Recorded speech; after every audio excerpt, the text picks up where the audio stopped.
21h, 22h, BFM Business, Paris d'avenir, Nathalie Croiset. Bonsoir, ravi de vous retrouver pour Paris d'avenir. Chaque semaine, des projets, des entreprises innovantes d'Île-de-France et aussi l'occasion de montrer le dynamisme de ces patrons en ces temps difficiles. Il faut le dire, l'état de santé des PME, PMI n'est pas vraiment au beau fixe. Le dernier indicateur de l'INSEE, assez récent, a atteint son plus bas niveau. 3 patrons sur 10 constatent notamment une baisse de la demande grande consommation. Ils sont autant à parler d'une baisse de la demande émanant des grandes entreprises et aussi des collectivités, et 15% aussi une baisse de la demande à l'export, des chiffres qui sont peu engageants. Alors peut-on croire à la création d'entreprises, à l'envie d'entreprendre en ces temps un peu difficiles? On va sûrement répondre oui ce soir. En tout cas, Ali Chariantian, vous avez donc lancé il y a 10 ans Contena, donc vous développez des logiciels de gestion pour les grandes entreprises. Vous êtes à Paris, vous accompagnez des directions informatiques de grands groupes, aussi de grandes PME. Comment vous percevez cette peur dont on parle, qui finalement n'est peut-être pas si réelle que ça, en tout cas qui n'est peut-être pas plus forte qu'elle n'était auparavant? Si elle l'est, enfin, nous, cette peur, ça nous a impacté. En fait, cette crise, ça nous a impacté, mais elle nous a pas bloqués. Donc, ça a été une occasion pour nous de remettre tout à plat et de revoir notre business model. Mais ça n'a pas été quelque chose de bloquant. Parce que quelque part, si on est entrepreneur, on s'en sort finalement. On n'a pas peur de l'eau, on se jette. Voilà. Alors c'est amusant parce que quand on va sur votre site, vous mettez notamment en avant le fait que vous êtes financé par des fonds propres. Ça c'est souvent une question qui revient où on dit justement que la faiblesse des entreprises françaises, c'est ne pas suffisamment s'appuyer sur leurs fonds propres. Alors vous vraiment vous le mettez même en avant, déjà dès qu'on arrive sur la première page du site. On le met en avant parce que c'est rassurant, c'est-à-dire qu'on a les reins solides, on est une petite société de 20 personnes, on est quand même pas... C'est pas une entreprise qui a eu besoin de financement, etc. Donc on a monté cette boîte avec nos propres fonds. Mais ça nous permet justement de passer des étapes difficiles comme la crise où on n'a pas besoin de financement externe. Et vous, alors la peur, c'est plutôt, on va dire, un booster aussi, c'est le cas de le dire. C'est pas vraiment, c'était un miroir. En fait, cette crise-là, ça a été un miroir pour nous. Ça nous a permis de nous regarder en face. Et on s'est rendu compte, en fait, au bout de 7-8 ans d'entreprise, que finalement, on avait monté cette boîte-là pour nous-mêmes et non pas pour les clients et les salariés. Alors ça peut vous paraître un peu évident quand je raconte ça comme ça, mais il nous a fallu 7 ans pour comprendre ça. Et donc ça a été très très bénéfique.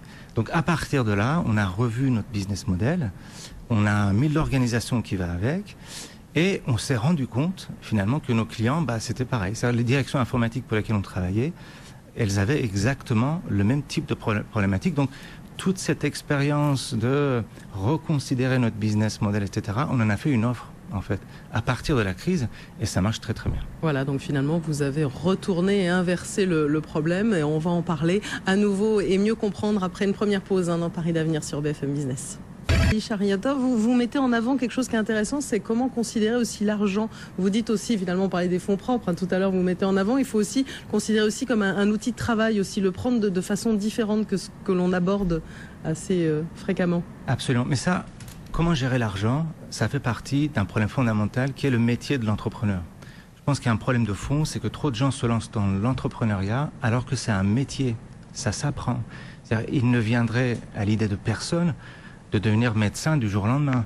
Donc moi j'ai vu des salariés, ils se disent voilà, je connais un métier, j'ai une idée, j'ai un peu de financement, j'ai du courage, j'ai de la volonté et j'y vais, je monte ma boîte. Donc qu'est-ce qui se passe?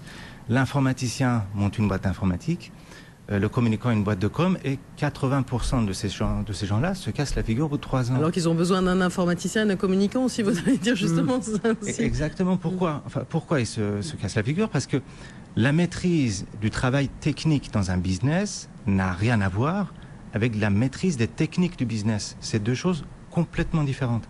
Ce qui fait que quelqu'un qui ne connaît pas le métier de l'entrepreneur va prendre l'argent justement pour un fonds propre et justement pour un revenu. Alors qu'un entrepreneur prend l'argent juste pour ce qu'il est, c'est-à-dire un outil de travail. Oui, pour pouvoir faire avancer aussi, puis c'est aussi pour ça qu'il a besoin aussi d'accompagnement, typiquement comme vous le faites. Non, mais moi, Chariantian, comment vous voyez justement les opportunités, particulièrement en ces temps, vous qui avez suivi une évolution, on a bien compris, vous avez revu tout votre business, en ces temps un peu difficiles où on peut profiter de quelles opportunités pour avancer? En fait, si on veut créer une entreprise, je voudrais rebondir sur ce que disait Olivier, sur le côté intime de l'entrepreneuriat. Si j'exagère, on peut même dire que c'est presque une technique d'éveil. En fait. C'est quelque chose, c'est une aventure très très personnelle, très intime. Et le conseil que j'aurais à donner, c'est déjà, avant d'entreprendre quoi que ce soit, de regarder l'idée qu'il y a derrière tout ça. Est-ce que cette idée a des pattes pour marcher? Tout simplement. C'est-à-dire qu'une idée qui ne transforme rien, ni chez le client, ni chez les salariés, ni chez l'entrepreneur lui-même, ce n'est pas la peine de monter une entreprise. Donc, le point de départ de tout ça, c'est de vérifier si l'idée tient la route, si la vision est transformative. Il faut que la vision transforme quelque chose, déjà dans sa propre vie, mais aussi pour la vie d'un client, la vie d'un marché, de ses salariés, etc. Ça commence par là. Et ça aussi, on l'a en échangeant, on a bien compris aussi, voilà, on est seul au démarrage, mais c'est vrai qu'il faut plus que jamais échanger avec les autres. Et justement, Evelyne Bertin, Ardélien, vous qui accompagnez, comment vous voyez, c'est vrai que là, voilà, on est dans un climat d'élection où évidemment on parle un peu d'innovation entre les lignes. On demande quand même beaucoup de lisibilité aussi, je pense, pour pouvoir continuer à avancer et à innover en France. Lisibilité, vous savez, moi je parle uniquement pour moi-même, c'est-à-dire que en tant que PME, on est très très loin de la macroéconomie. C'est-à-dire, aujourd'hui, si je devais regarder les informations le matin, je me tire une balle dans la tête, je ne vais plus travailler, ça c'est clair. Pourtant tout se passe. Alors nous on est aussi dans un secteur informatique, Quantena c'est un secteur informatique relativement protégé. Il y a des logiciels de gestion très impactés par la crise. Ce n'est pas notre cas. Et quand je vais travailler aujourd'hui, je ne ressens pas tellement des effets très très violents de la crise. Donc, à la limite, ce qu'il faudrait, c'est oublier la macroéconomie dans une petite échelle, je dirais, à l'échelle d'une TPE, PME. Les choses se passent vraiment tout proche, c'est tout près. Donc, Vous pensez qu'on est dans un climat peut-être un peu trop anxiogène, où on parle peut-être un peu trop, mais il faut aussi, il y a des réalités, ce que je disais, des réalités de chiffres aussi, de défaillances d'entreprises, de difficultés qui sont bien réelles. Absolument, les défaillances sont réelles, les difficultés sont réelles, mais ce sont des difficultés qui sont peut-être cantonnées à tel ou tel secteur. Il y a des secteurs qui marchent très très bien. Et ça, il faut le rappeler. Et typiquement, voilà, le digital, le numérique,